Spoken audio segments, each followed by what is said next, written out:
In an empire painted in gold and jade, a young emperor named Kellen ascended the throne. He was handsome, wise beyond his years, and commanded legions with a single word. Yet, despite being surrounded by the most beautiful and noble women in the land, his heart remained an untouched fortress. He saw through their practiced smiles and calculated courtesies, yearning for something genuine, something real. Far from the gilded palace, in the humblest corner of the capital, lived a girl named Elara. She wasn't celebrated for her beauty. In fact, she was often overlooked, her features plain, her hands calloused from endless work. A birthmark, like a faded ink blot, curved over her left eye, leading whispers and cruel taunts to follow her like a shadow. The marked one, they'd sneer. Unworthy, rejected by suitors and scorned by her peers, Elara found solace not in people but in the forgotten tales of old, in the melodies of the wind, and in the intricate patterns she wove into tapestries that no one ever bought.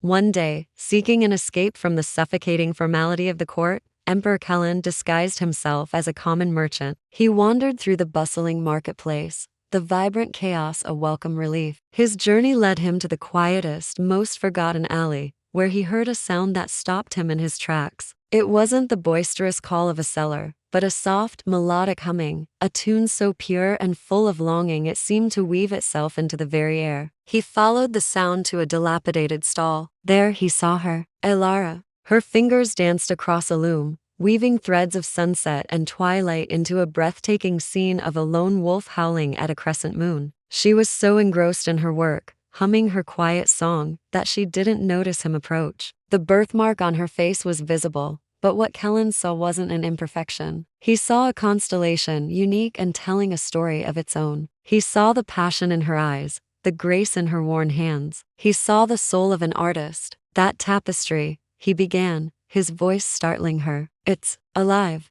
Elara looked up, her eyes wide with surprise. No one had ever praised her work before. She saw a plainly dressed man with eyes that held an unusual depth and kindness. A blush crept up her neck. "It's just an old story, sir," she mumbled, looking down at her loom. "Tell me the story," he urged, genuinely curious. Hesitantly at first, then with growing confidence, Elara recounted the ancient legend of the wolf who fell in love with the moon, a tale of unattainable love and enduring loyalty. As she spoke, her face transformed. The shyness melted away, replaced by a fiery passion. Her voice, animated and rich, painted vivid pictures in Kellen's mind. He was utterly captivated. This wasn't just a poor girl from the alleys. This was a storyteller, a dreamer, a keeper of forgotten magic. He had met countless princesses who could recite poetry, but none who could make him feel the story in his very bones. Forgetting his disguise, he bought the tapestry for a sum of gold that left Elara speechless. "I will be back," he promised, his gaze lingering on her for a moment longer than a mere customer's would.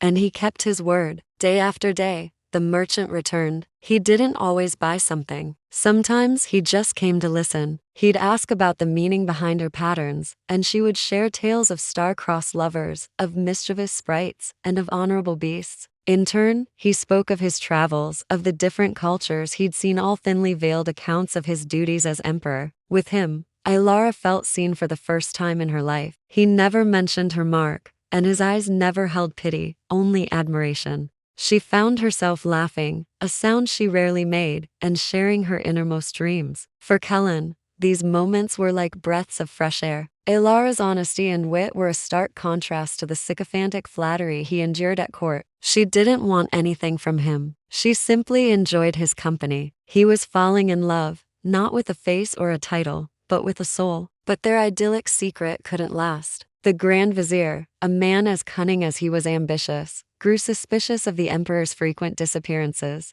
He had his own plans for the throne, which involved marrying his perfectly polished daughter to Kellen. A commoner, especially a marked one, was a threat to his entire scheme. He ordered his spies to follow the emperor. One evening, as Kellen and Elara shared a quiet laugh in the twilight, the vizier's guards descended upon them. They seized Elara, sneering at her plain clothes and the mark on her face. "An assassin in disguise," the captain declared, trying to bewitch the emperor. Panic seized Elara, but before she could be dragged away, Kellen stepped forward. In a single, fluid motion, he shed his commoner's cloak, revealing the intricate dragon embroidery of his imperial robes beneath. The guards froze, their faces turning pale with shock as they fell to their knees. "Release her," Kellen commanded, his voice no longer the gentle tone of a merchant, but the thunderous authority of the emperor. "She is under my personal protection." The news spread through the palace like wildfire. The emperor was in love with a poor, marked weaver girl.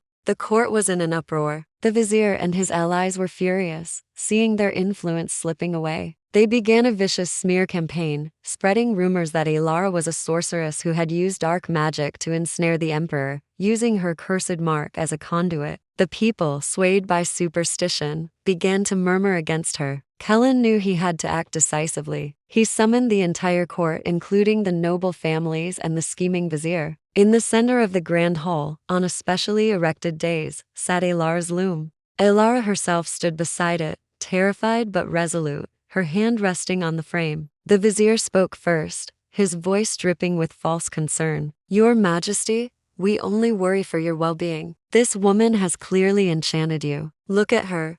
She is a nobody, a marked outcast. What could she possibly offer the empire?" A tense silence filled the hall. All eyes turned to the emperor. Kellen walked calmly to Alara's side, taking her hand in his. He faced his court, his voice ringing with unshakable conviction. "You ask what she offers?" He gestured to the tapestries now adorning the hall walls, the ones he had secretly purchased. "She offers this. Beauty born from hardship. Stories that remind us of our history, of our values. While you were all busy with your politics and your posturing, she was preserving the very soul of our culture." He then looked directly at Alara, his voice softening. "They see a mark," he said, gently tracing the birthmark over her eye with his thumb. "I see a unique star in a sky full of common ones. They see poverty. I see a wealth of spirit that no amount of gold can buy. They see a commoner. I see my empress."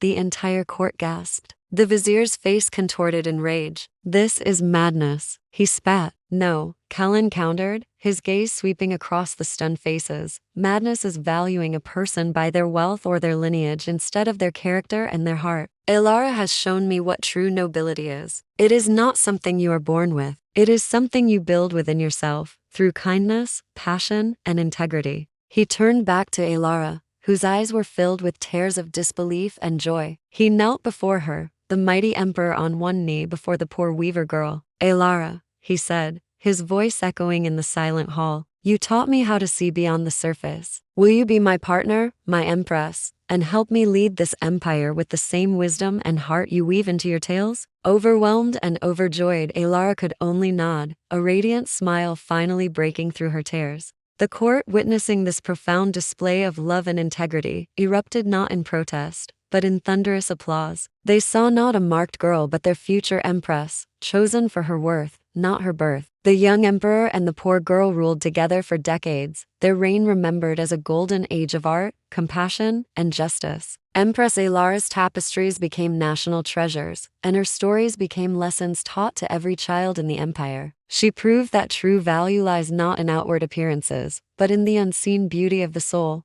Their love story became the most cherished legend of all, a testament to the idea that love, true love, is blind to everything but the light within. Thank you so much for watching. If you enjoyed this story, please don't forget to like, subscribe, and hit that notification bell so you don't miss our next tale. See you in the next video.